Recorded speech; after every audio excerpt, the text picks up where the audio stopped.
Bismillahirrahmanirrahim. Assalamualaikum warahmatullahi wabarakatuh. Salam sejahtera buat kita semua. Pepatah bilang tak kenal maka tak sayang. Oleh karena itu, sebelum saya lanjut memaparkan materi yang akan saya bawakan, saya akan memperkenalkan diri saya. Saya Oriza Larasari, Sarjana Teknik Sipil, Magister Teknik Sipil dengan konsentrasi Manajemen Konstruksi, merupakan salah satu seorang dosen di Prodi Teknik Sipil Institut Teknologi Kalimantan. Dalam kesempatan kali ini, saya akan memaparkan tentang mata kuliah yang saya ampu di Teknik Sipil, yaitu Manajemen Kesehatan Keselamatan Kerja Konstruksi. Mata kuliah manajemen ini merupakan mata kuliah wajib prodi yang terdiri dari 3 SKS dan berada pada semester 6. Diharapkan mata kuliah ini memberikan kemampuan kepada mahasiswa untuk mengetahui pengetahuan manajemen resiko konstruksi, manajemen quality, dan K3 konstruksi. Salah satu kewajiban saya sebagai dosen yaitu menerapkan tridharma perguruan tinggi. Di antaranya adalah bidang pengajaran, di mana pada bidang ini saya menetapkan sistem pembelajaran yang mengacu pada DIA, yaitu Delivery, Interaction, dan Assessment. Nah, apakah yang dimaksud dengan DIA? Delivery merupakan suatu proses tentang bagaimana saya menyampaikan materi pembelajaran sehingga dapat diterima dengan baik oleh mahasiswa. Materi yang saya sajikan ini mengacu pada capaian Kampus Merdeka. Pembelajaran lulusan dari mata kuliah ini dari CPL menurunkan 1 CPMK, kemudian dari CPMK menurunkan 7 sub CPMK, dan dari sub CPMK ini menurunkan 14 kali pertemuan dengan 2 kali ujian, yaitu ujian tengah semester dan ujian akhir semester. Capaian pembelajaran lulusan pada mata kuliah ini terdiri dari 4 aspek, yaitu pertama sikap, kedua pengetahuan, ketiga keterampilan umum, dan yang terakhir adalah keterampilan khusus. CPMK mata kuliah ini berharap mahasiswa mampu menyusun skema sistem manajemen kesehatan dan keselamatan kerja konstruksi. Materi pembelajaran yaitu ada identifikasi bahaya, penilaian resiko, kecelakaan kerja, SMK 3 konstruksi, pengawasan proyek, quality assurance, dan quality control. Untuk mendukung kegiatan pengajaran di kelas, saya menggunakan berbagai literatur seperti yang Anda dapat lihat pada sebelah saya.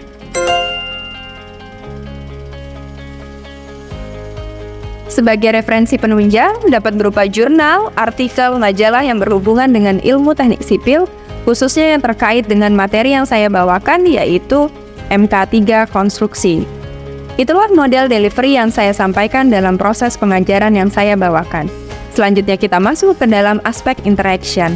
Interaction merupakan suatu proses interaksi yang terjalin antara mahasiswa dan dosen guna mencapai capaian pembelajaran. Adapun sistem interaction yang saya lakukan di kelas yaitu adalah sistem student center learning atau yang kita kenal dengan istilah SCL, di mana sistem tersebut merupakan metode pembelajaran yaitu menempatkan mahasiswa sebagai subjek pembelajaran sehingga peserta didik akan belajar lebih aktif, kreatif, mandiri, dan inovatif sesuai kemampuan individu masing-masing. Sistem SCL dalam pembelajaran saya terdiri dari 3. Yang pertama adalah pembelajaran interaktif, yaitu dosen memaparkan materi di dalam kelas dan menyisipkan pertanyaan kepada mahasiswa, serta meminta pendapat mahasiswa. Kemudian yang kedua adalah small group discussion, atau yang dikenal dengan istilah diskusi. Dengan metode ini, metode pembelajaran betul-betul melibatkan antara kelompok siswa atau kelompok mahasiswa dengan pengajar untuk menganalisis, menggali, dan memperdebatkan topik-topik tertentu yang merupakan isu-isu hangat saat ini. Kemudian yang ketiga adalah self-directed learning, di mana metode ini berbentuk pemberian tugas belajar kepada mahasiswa seperti tugas membaca, kemudian membuat ringkasan dan kesimpulan. Adapun platform yang saya gunakan yaitu Learning Management System atau yang kita kenal dengan istilah LMS, di mana pada menu LMS tersebut, mahasiswa akan mengisi absen kelas, mengunduh materi perkuliahan, dan lainnya. Hasil assessment yang saya lakukan dengan harapan mahasiswa dapat mengetahui proses penilaian yang saya lakukan secara transparan dan objektif. Sebagai penutup, itulah tadi aspek-aspek yang saya terapkan dalam proses pembelajaran dalam mata kuliah yaitu MK3. Selanjutnya, saya akan menampilkan proses pembelajaran yang akan saya lakukan di dalam kelas dengan micro teaching secara luring. Selamat menyaksikan. Yang memungkinkan terjadinya berbahaya bagi kesehatan dan keselamatan. Kesehatan dan keselamatan apa sih? Kesehatan.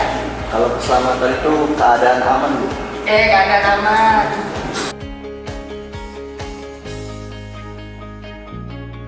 Nah, berarti kalau dua hal ini kita merasa terancam, nah ini kan merupakan bahaya. Pengertian sederhananya ini adalah bahaya segala sesuatu yang dapat menyebabkan kecelakaan. Kecelakaan apa sih? Kejadian yang merugikan. Oke, kejadian yang merugikan. Nah, dari jawaban-jawaban itu kan sebenarnya kita tahu ya ketemu kalau ternyata bahaya itu bisa diartikan kurang lebih sama barang yang merugikan hidup. Ini bahaya kan kalau ini kan kita tahu bahaya itu keadaannya, kan kita udah sepakat tadi bahaya itu keadaannya. Dia akan berubah jadi resiko kalau kita ambil bahayanya. Kayak misalnya air tumpah di lantai, ya kan? Kalau kalian nggak deketin kan nggak apa-apa. Coba kalian deketin di atasnya, jatuh deh, kan? Gitu loh maksudnya. Jadi sebenarnya bahaya itu suatu kondisi yang sudah ada yang benar gitu ya. Oke, bisa diingat nggak apa kan?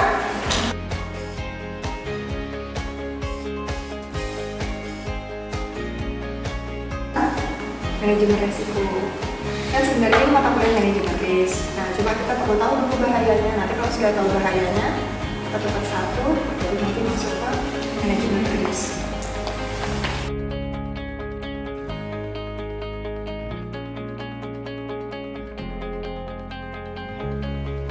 Mengurangi kerugian sama yang terakhir bahaya kan resiko. Bahaya udah itu. Jadi itu bahaya resiko. Resikonya kehujanan. Ya. Oke, clear dah. Nah, ini tanggung jawab pemberi kerja. Nah, kita kan bekerja. Seharusnya owner itu atau si pemberi pekerjaan itu punya. Tapi kita dikasih tahu kan ada itu. Nah itu seharusnya dikasih tahu. Nah baru itu ada laporan. Ada yang ditanyakan? Kenapa kira-kira kok harus kita lakukan secara berkala? Padahal bahaya itu gitu-gitu aja kan? Nah bahaya sama risiko ini kenapa harus kita lakukan secara berulang? Karena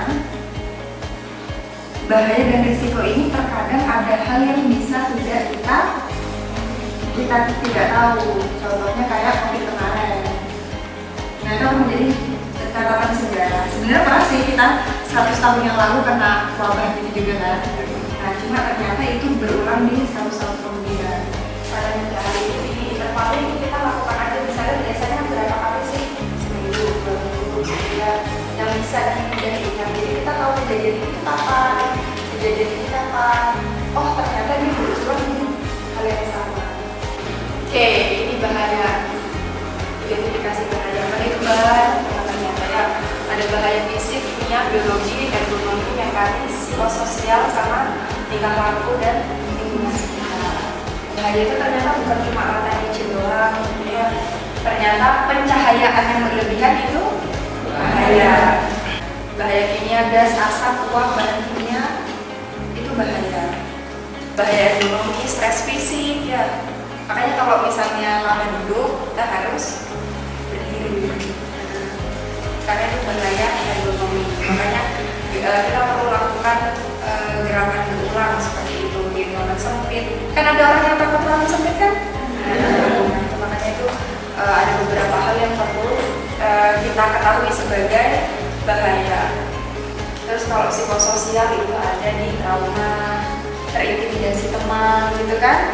Nah, itu juga bisa jadi pola di jabatan yang salah, seperti itu bisa juga. sama bahaya tingkah laku tidak patuh terhadap aturan, karena itu efek domino. Terus overconfident, nah itu bahaya juga. Soal tidak peduli dengan bahayanya. Terus bahaya lingkungan sekitar, pengiringan permukaan, cuaca tidak ramah, permukaan jalan. Ya udah dapat banyak kan identifikasi bahaya ya.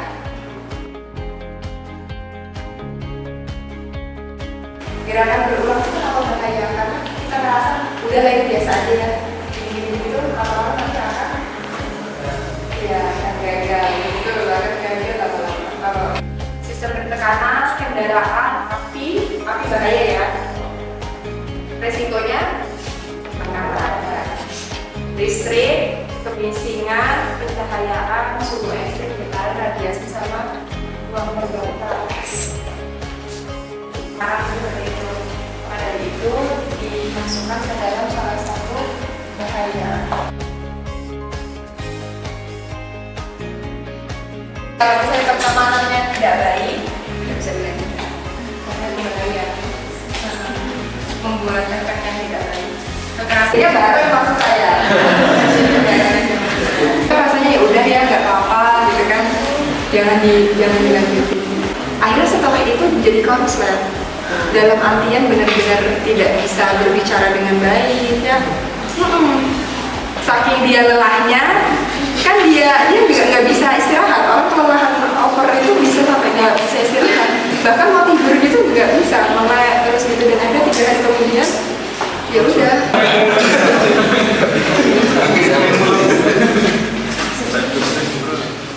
Iya, cuma ada masa kok kita itu harus berhenti sama pekerjaan itu kalau kita rasanya capek banget.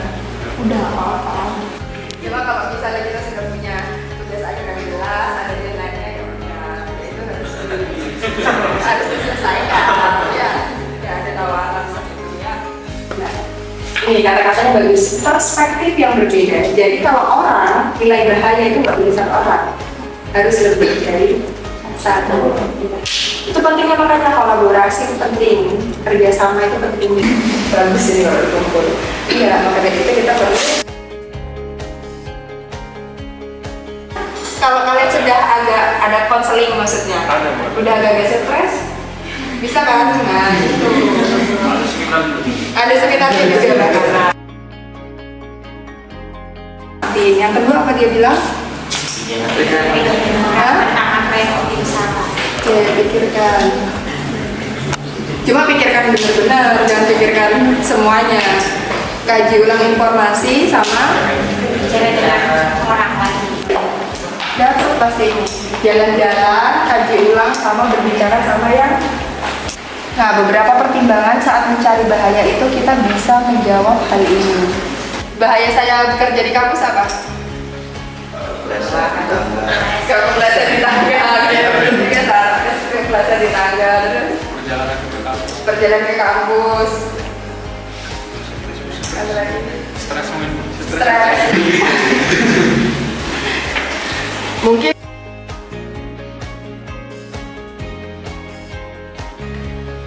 seberapa cocok alat yang digunakan. Jadi kalau misalnya kalian di pekerjaan, kira-kira cocoknya apa sih, pakai apa gitu.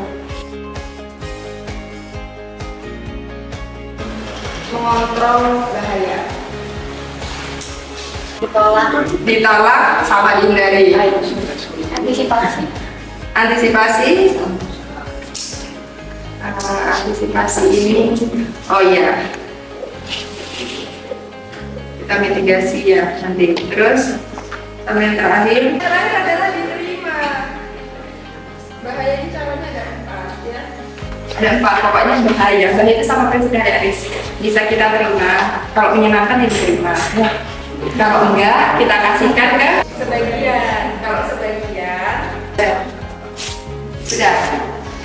Oke, kalau misalnya nggak ada, insya Allah nanti kita ketemu minggu depan lagi ya. Ya, bro. Oke, kita ketemu lagi minggu depan. Semoga kalian sehat selalu. Saya akhiri. Assalamualaikum, selamat siang.